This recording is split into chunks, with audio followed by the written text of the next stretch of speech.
The Knicks postgame show is presented by Tri-State Audi. Visit your Tri-State area Audi dealer today. Mikal Bridges, his best game as a Knick, 31 points, and ties a career high with 7 made threes. Jalen Brunson had 9 assists. This one to Karl-Anthony Towns, who had 14 points and 19 rebounds. And the Knicks blow out New Orleans tonight, 118-85. Great to have you with us, everybody. Bill Pidto along with Wally Szczerbiak. The Knicks, Wally, at one point led by 41 points. New Orleans was undermanned. That has been a little bit of a problem for the Knicks in the last couple of games, but there was no question about this basically from the opening tip. Well, that's what the Knicks were expected to do. They went out and executed. Mikal Bridges with an outstanding performance, just looked really aggressive, got into the flow of the offense. His teammates were really looking to get him going. He was outstanding, his best game in a Knick uniform. Always plays both ends of the floor, plays a ton of minutes. He's so durable. He's out there every single night. It was good to see him nailing those jumpers from all over the floor, including over the break. Against Dallas, the Knicks scored 15 first-quarter points. Against Charlotte, the Knicks scored 15 first-quarter points. A lot different tonight, as they outscored the Pelicans 33-10 in the first quarter. As the Knicks' best defensive quarter of the year. Another game where the Knicks held their opponents under 100. That's 6 for the season, tying all of last year. So despite the fact that the Knicks have received some criticism on the defensive end of the floor, obviously this team is coming together defensively. Karl-Anthony Towns, a dominant rebounding performance with 19 boards. How about that block? OG Anunoby meets Daniel Tice at the peak. Get that weak stuff out of here. And then from the corner, Mikal Bridges cashes in one of his 7 threes. Just an all-around outstanding performance by everyone in a New York Knicks uniform, led by that guy. Welcome to the Garden. Welcome to the most famous arena. Mikal Bridges loves playing here in New York. Deuce McBride, we're going to hear from him in a second. Another outstanding performance off the bench. Look at the Pelicans from downtown, 4 out of 27. Pelicans only 10 points in that first quarter, only 28 points in the first half. That's the fewest points any team has scored in a half all year long so far in the league. Here now with Deuce McBride. Deuce, great game. Last couple of games, you guys have struggled against undermanned teams. That was not the case tonight. What made you guys, what allowed you guys to come out so well so early? I think just talking about it, just us getting in the locker room. And as leaders, I feel like the guys on the team stepped up and made sure that we were going to come out tonight with a new focus and just make sure we got the win today. You were really aggressive when you came into the game, 11 first-half points. What determines what your approach is going to be when you enter a game?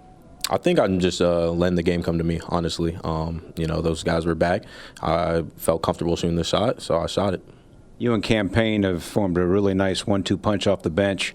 What's it like to play with him, and what's been the key to developing your chemistry together? Man, just energy. Honestly, I see how much energy he's bringing. He sees my energy, and then we're just feeding off each other. And I think we're just propelling that second unit really forward. Deuce, thanks for dropping by, and congrats on a great game. Appreciate it. All right, Wally McBride had the 13 points. He's played 4 games since missing 5 with the knee injury, and in these 4 games, he's now 8 of 16 from downtown. Yeah, lights out from deep. He came in, made big shots when he got in the game in the first quarter. Helped extend that lead when the Knicks were off to a great start. I love that lefty finish there, looking like MJ. Michael Jordan-esque by Deuce McBride going to the basket. The jumper is locked in, nothing but net. How about the little lefty pull-up there? Looking at his left hand. Deuce is playing with a lot of confidence, as is most of the Knicks and all of the Knicks on this team. It's good to see at home the Knicks taking care of business and defending home court. All righty, Monica McNutt helped call the game on ESPN New York, the radio call. Monica now joins us. Not so much of a struggle tonight at all, huh? No, and this is you know what, you guys, I get asked for a key of the game in our pregame show on radio with our good friend Pat O'Keefe. And my singular key today was don't play around. And the Knicks did not play around at all. It's a wire-to-wire win. They do a great job holding this team to 85 points. 3 quarters, they've already practically cracked the 100-point mark, and you get your starters off the floor because there's a really challenging game coming in here on Tuesday night versus the Orlando Magic. So I thought all around, tons to be proud of for the New York Knicks in this complete wire-to-wire win. Monica, that's a great point. It is a big game against the Orlando Magic, who have been on fire. What'd you see from Mikal Bridges tonight? He got his jumper recalibrated and looked outstanding. Wally. I was going to say, what did you see, Wally? Because that thing was online, and it's a welcome sight to see. For the most part, though, too, I think he just had good shots. And there were some that were painfully open, at least if you're a Pelicans fan. But he knocked down open shots. He shot the ball with confidence. And I will say this, and I'm going to regurgitate what we heard from Mikal himself. His offense got going, and I thought you saw that little twinkle, that little spark in his eye on the defensive end in addition to that. And that is just true basketball hooper nature. Once you see the basketball going in, everything else kind of gets amped up. And so I think if he can continue to carry that energy over on both sides of the floor, it'll be good things for this team. Monica, how about Karl-Anthony Towns? 19 rebounds to tie his Knicks high, and he had 17 rebounds in the first half. I'm not going to hold you. Tyler and I were tracking to see if he would crack 27, but with only 3 quarters played, I don't think he was going to get to 27. But it was fantastic. And I think as I was preparing for this matchup, you looked at it and you're like, okay, Yves Missi, I do like that rookie. He seems phenomenal, but he should be lunch for Karl-Anthony Towns. And so he did that, right? He made his presence felt in the paint, on the glass, stopping opportunities offensively for the Pelicans and creating opportunities for the Knicks with those old boards in the first half. And so that was a big-time dominant performance by the vet. Monica, we know the Knicks are a potent offensive team. Defensively, it seems like people are nitpicking their defense at times, but this is the 6th time they've held an opponent under 100 points, same as last year, all 82 games. What are you seeing at times from this Knicks team on defense? You know what, Wally? I'm glad you called that out, because I think, to me, as we've watched this season, the soft spot on the three-point line is just magnified, right? But when you mention the 6 games under 100 points and you look at the way that this team is able to score points this year, I think you got to look at it as a whole pie. I do think that there's room for the three-point defense in particular to improve, but there are good things about this defense, right? Holding teams under 100 points in today's league is worth noting. And I continue to say that you got to continue to give this defense time. Josh Hart, Mikal Bridges, OG Anunoby are 3 of the most versatile defenders in the league. If they can anchor your defense, I think you're going to be in good shape. This defense will continue to improve. All right, Monica, great to see you as always. We'll see you on Tuesday night. Sounds good. All right, we always look at the three-point shooting. I mentioned when we went over the stats, New Orleans from downtown, 4 of 27. Is that good Knicks defense, or is that poor New Orleans shooting? Combination of both. You're going to have hot and cold nights, obviously, in the NBA. The three-point shot, it can go up and down at times. The Knicks are one of the top 3 three-point shooting teams in the league, but you're going to have off nights like we saw against Dallas.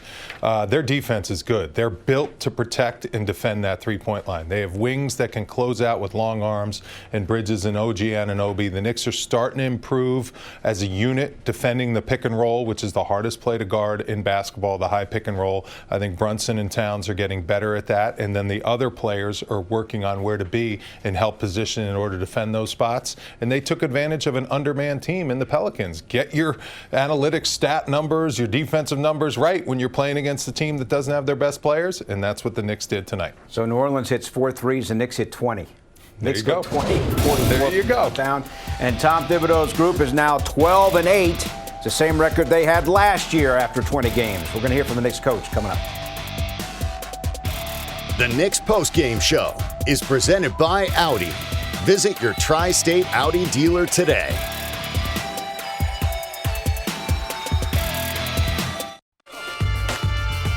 Welcome back, everyone. The Knicks led the Pelicans by 23 after the first quarter and never looked back, winning it 118-85. Back now from the corner 3, presented by Michelob Ultra Superior Light Beer. So next up for the Knicks, they're going to host Orlando Tuesday. Pre-game at 7, game at 7:30. It's the Knicks' last game in the Emirates NBA Cup prelim round. If the Knicks win, they advance to the quarterfinals. If the Knicks lose to Orlando on Tuesday, they are out of the tournament. Then it's games on Thursday night at home against Charlotte and home games Saturday against the Pistons. Time now to listen into Knicks coach Tom Thibodeau. His post-game comments, as always, presented by Chase. Yeah, I thought the overall the hustle was great. I thought OG's defense, Mikal, that sort of set the tone for us, and then Cat's rebounding was phenomenal.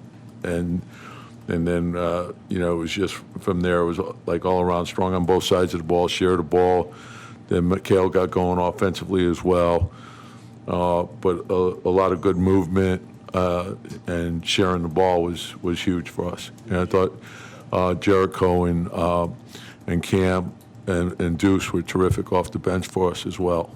Did you see anything different out of McHale this game, or was it just? No, yeah, and the thing is, we all tend to measure someone by if the ball goes in, and as long as he, I felt like he played an all-around game. He caught, he got some easy baskets cutting. I think he's 7 threes. He shot good threes. And that's just do what you always do. You're an all-around player, and that's what makes him who he is. So I felt like guys created good offense. He kept moving. He was hard to guard, and I think the easy baskets helped. I think his defense was really, really good. So a lot of good things from that. And then Cat, he didn't have his shot going early, but he did other things, and it was very impactful in the game by doing other things. And then Jalen and Josh gave us their effort and overall play, and so it was a good team win. I thought the rebounding was terrific, and then just making the right reads and hitting the open man and trusting the pass was huge for us. It's been a while. Cat's been an elite rebounder when you were in Minnesota with him. He was putting up these type of numbers, but it's been a while since he's put up like double-digit rebounds. Obviously, he's able to do it. Were you curious at all of him getting back in that role? I know playing with Rudy diminished some of those numbers. Well, I asked him where he's been. So, no, and that is sort of like, and you're hitting on something. With Rudy, he played away from the basket a lot more, but he's a terrific, always been a terrific rebounder. He's longer than you think, like long arms and strong, really strong.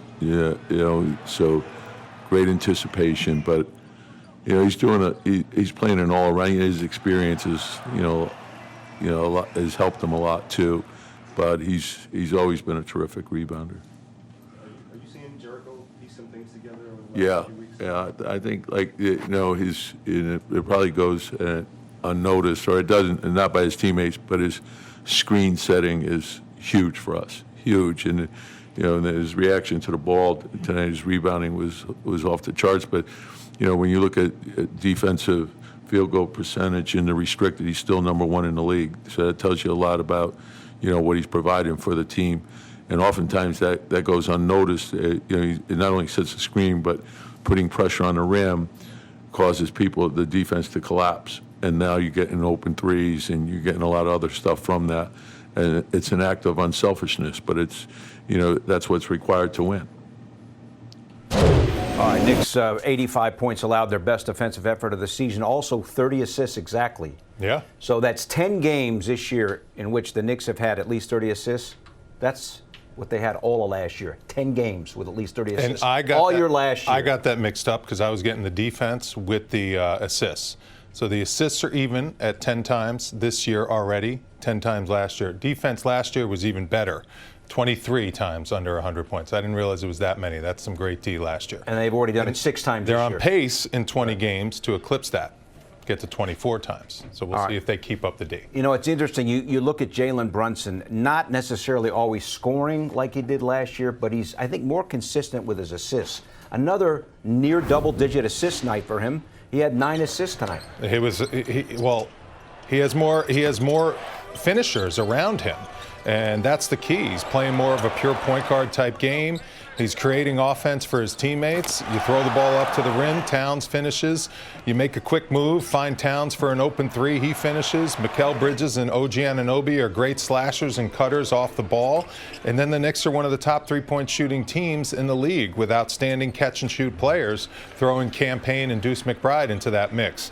So Jalen Brunson is allowed to play more of a pure point guard type game. He doesn't always have to look to take over games and look for his shot all the time. He's comfortable playing that kind of way, and as a result, his assist numbers this year are skyrocketing through the roof compared to years prior. And Wally, if you look at the box score, it says OG Anunoby only with 7 points. However, he tied a career high with 4 blocks. He also had 3 steals. That's what good players do, and Tom Thibodeau preaches that all the time. If the shots aren't going in, impact the game in other ways. How about that block? That is one of the highlights of the year as far as defense goes. One of the league leaders in deflections, always playing those passing lanes, an outstanding help defender. So OG is always going to make a contribution, even if it's not on the offensive end of the floor. We know he's one of the best two-way players in the league and in the NBA, and every single night he shows it on that defensive end of the floor, and tonight was another one. Interesting chat with Deuce McBride about his approach when he enters the game. Now, you at times in your career came off the bench. Mm-hmm. How did you determine how you came in? Because McBride was perfect tonight in terms of his approach with 11 points when he first came in the first half, finished the game with 13. You have to be ready to make your first shot. There's no, I'm going to ease myself into this game. I'm going to calibrate my jump shot. When you get on that floor, you have to be ready to contribute immediately. You don't let the game come to you. As a starter, sometimes you can kind of wait a few possessions. A couple guys can kind of make a few shots. You kind of play your way into a flow. When you come in off that bench, you have to be ready to hit the gas full throttle immediately. That's what Cameron Prane and Deuce McBride do. They come in together a lot of times. They're feeding off each other. They have great chemistry with each other, and that's the mindset you have to have when you're coming off that bench to immediately make an impact. Payne had 8, McBride had the 13, and again, a nice 1-2 punch. The Knicks beat the Pelicans 118-85. Mikal Bridges, 31 points, ties a career high with 7 threes. Alan Hahn talking to Josh Hart about Mikal Bridges. Well, you talked about it on Friday, but I guess there's a lot of trust in Mikal Bridges. Was it perfect timing for him to break out like he did in this game? Yeah, man. He all had the confidence, and our job was to continue to make sure we find him when he was open. And today he did. He was great for us on both ends of the ball. He gave us great energy as a point of attack defender, and then made his shots. He said there was nothing different about the offense. He said that you guys were just looking for him, and he was getting the ball. Is that as simple as that? Yeah. We didn't call his number in terms of plays directed at him too much. It was just his energy. He was knocking down shots. He was making cuts. A couple times the ball just got deflected, right where he was. The ball finds energy. So, it was great for him to come out and play that way. And, now we just got to bring it into Tuesday. After a long road trip, tired legs, everything else, was this just the game you guys needed where the starters didn't have to play a ton of minutes and then by the end of the third quarter it was pretty much over? Yeah, for sure. We respect those guys over there. I love Willie over there. He really helped revive my career. So I got a lot of respect for the guys over there, that team, that city. But it was good to go out there, jump out in front early, and then build that lead. Tuesday against Orlando has some meaning because of the NBA Cup. Are you guys thinking any extra about that game because of it? No, not really. I mean, we know what's at stake in terms of advancing, to the Cup and all that. But we want to go out there and win. If we advance to the Cup, that's obviously perfect. But our mentality is to go out there and take care of business. They're probably the hottest team in the league right now. So we got to make sure we go out there, we master physicality and their energy, and hopefully come out with a win. Josh Hart's a Commanders fan. I like that. All right, so you got the Emirates NBA Cup Tuesday night, and Josh Hart was just talking about it. The Knicks win, they move on. If they lose, they're out of the tournament. Mm-hmm. Paolo Banchero's been out, one of the top young players in the league. And as we showed everyone in the MSG 150, the Magic won again. They've won 12 of the last 13 games. Franz Wagner has become even more of an elite player. This ought to be quite a game on Tuesday night. They're undefeated at home, so they're a very good home court team, and they play hard defensively. They're young, they're aggressive, they're tough to score on. The Nets only scored 92 points tonight. So they're going to come into this building, and they're going to use it as this is a playoff-type atmosphere and a barometer for us as a young team to see where we are. The Knicks have had playoff success. This is a team in the East that the Knicks are going to be fighting with playoff positioning for. So this is going to be a very fun atmosphere. You add into it the NBA Emirates Cup that's on the line, and the Knicks need to win it to get in. Orlando's got a big-time point differential in their pool of 4 teams, so they could possibly get in even if they do lose. But this is a big game. It's a fun game, and it's going to be a good measuring stick for both teams early on in the season. So Orlando does have a chance at the wild card if they lose. If the Knicks lose, they are out. Jalen Brunson going after the hat, and it stayed on. It's really hard to get that hat off. Mikal Bridges. It fit very well to his head. He's got styrofoam in there or something. We're going to hear from Mikal Bridges coming up. His best game as a Knick.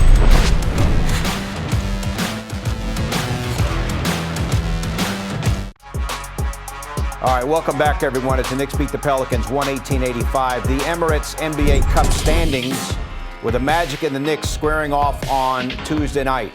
Knicks have to win to advance. If the Knicks lose, they're out of the tournament. The Magic, if they lose, still have a chance at a wild card.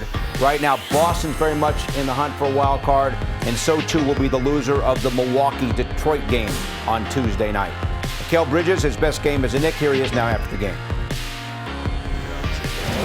Just what worked for you offensively today? It's my teammates. My teammates finding me. I'm just making the shots, pretty much. Were you, I guess, more aggressive in seeking your own shot? Were they more aggressive in finding you? Was there a discussion going in saying, hey, let's find Mikal more? What do you? Nah, I think it's just trying to win a game. An opportunity to just, keep learning every day, playing with these guys. Pretty much it, and just keep shooting shots I like. Can you talk about the team defense allowing so few points? Yeah. Man, game plan and everybody just playing hard, sticking to it.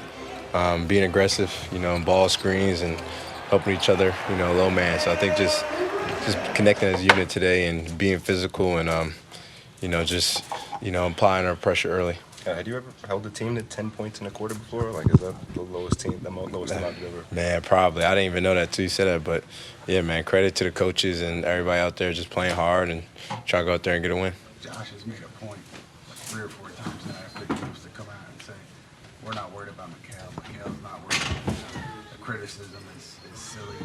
What does that mean to you, Frank, to say that so publicly? Josh is my guy. I think he knows me. My whole life is surrounded by basketball. I do everything at home and off days just to be ready for our game. So, he knows I put so much work in it. So, not really tripping. You're the one that's been the voice of reason. Not always, but in this case, you knew he was going to bounce back. Yeah. He does a really good job, Bridges, of keeping things level. Yeah, that's how you have to be over the course of an 82-game season. He's got a body of work that Tom Thibodeau talks about all the time. His teammates believe in him. It's not easy going to a new team with a new system. You just have to continue to be an aggressive player, not turn down shots, not question your confidence, and things will turn your way. And today he broke out in a big way, and I see him continuing to knock down shots the rest of the year. Yeah, Bridges on fire early with 13 points, and the Knicks never look back after going up 33-10 after the first quarter. We'll be back to wrap things up after this.